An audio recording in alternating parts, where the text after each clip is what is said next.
Hello students, in the previous video we were discussing about how to separate two immiscible liquids, and now in this video we will discuss how to separate liquids which are totally mixable with each other. देखने से आपको ऐसा लगेगा ही नहीं कि वो दो अलग अलग liquids हैं.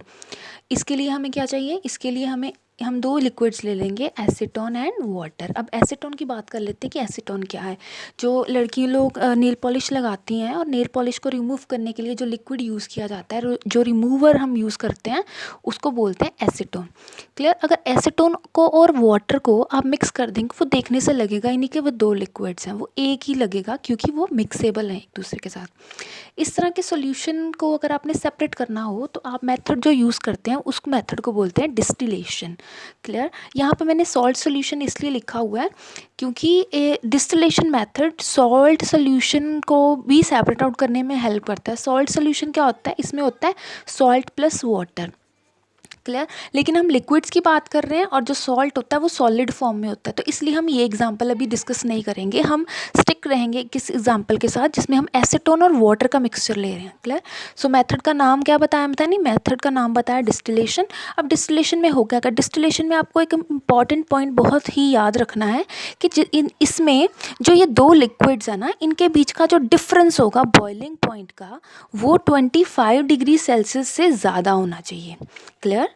डिस्टिलेशन मेथड में जिसमें आप दो लिक्विड्स को सेपरेट आउट करेंगे, उसमें जो बॉइलिंग पॉइंट होगा दोनों लिक्विड्स का, वो 25 डिग्री सेल्सियस से ज़्यादा होना चाहिए. ये आगे जाके आपको इस एक्टिविटी करते करते मैं समझाऊंगी.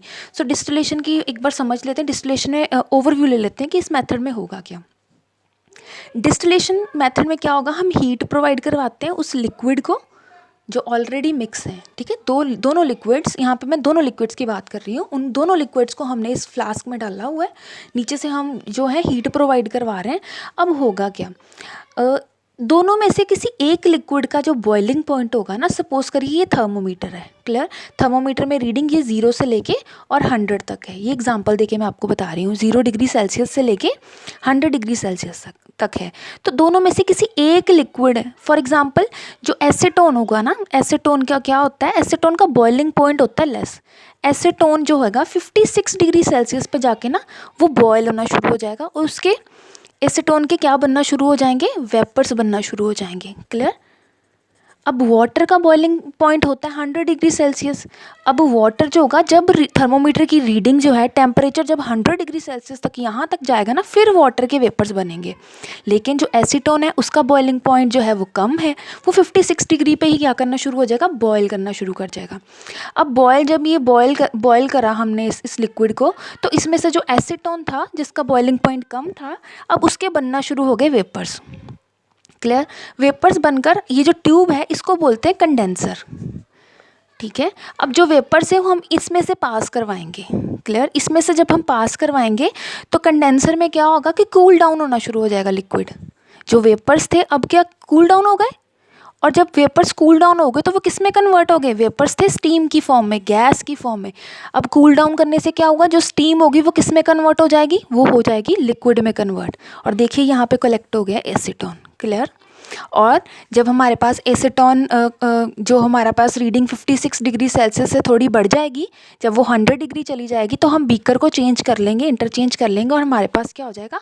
वाटर कलेक्ट हो जाएगा. क्लियर? अब स्टेप्स देख लेते हैं इनके. डिस्टिलेशन क्या होता है? इसमें हम हीट प्रोवाइड करते हैं, लिक्विड को वेपर्स बन जाते हैं फिर किसी एक लिक्विड के, और देन उस वेपर्स को हम कूल डाउन करके लिक्विड की फॉर्म में कलेक्ट कर लेते हैं, जैसे हमने यहाँ पे एसीटोन को किया है. तो स्टेप्स देख लेते हैं. Mixture of acetone and water in the flask, दोनों को हमने बीकर में डाला हुआ है, फ्लास्क में डाला हुआ है. थर्मोमीटर इंसर्ट किया है, कंडेंसर हमने कनेक्ट किया है. देन एक हमने आउटलेट के नियर, यहाँ पे ओपनिंग के नियर एक बीकर रख दिया. अब क्या होगा? जैसे ही 56 डिग्री सेल्सियस पे थर्मोमीटर की रीडिंग जाएगी तो आप यहाँ पे पानी आना शुरू हो जाएगा. ये ऐसा क्यों हुआ? क्योंकि एसीटोन के बनना शुरू होगा वेपर्स, और वेपर्स हमने पास करवाए इस कंडेंसर ट्यूब में से. कंडेंसर में क्या होगा? जो वेपर्स होंगे जो गैस की फॉर्म में है वो किस में कन्वर्ट हो जाएंगे?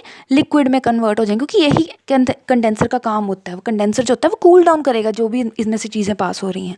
ठीक है? देन क्या होगा? वेपर्स जो हो गए कूल होना शुरू हो जाएंगे और हम इनको कहाँ पे कलेक्ट कर लेंगे? बीकर में.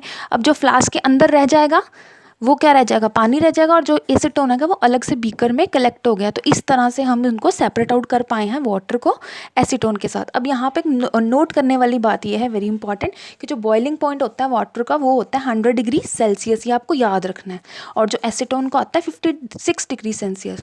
टॉपिक के बिल्कुल स्टार्टिंग में मैंने आपको बताया था कि दोनों लिक्विड्स के बीच में जो डिफरेंस होता है वो 25 डिग्री सेल्सियस का होना चाहिए, तब ये डिस्टिलेशन वाला मेथड वर्क करेगा। तो इस केस में अगर हम टेम्परेचर को माइनस करके देखें तो यस 25 डिग्री सेल्सियस से ज़्यादा है, हमारे पास कितना डिफरेंस आया, 44 डिग्री सेल्सियस।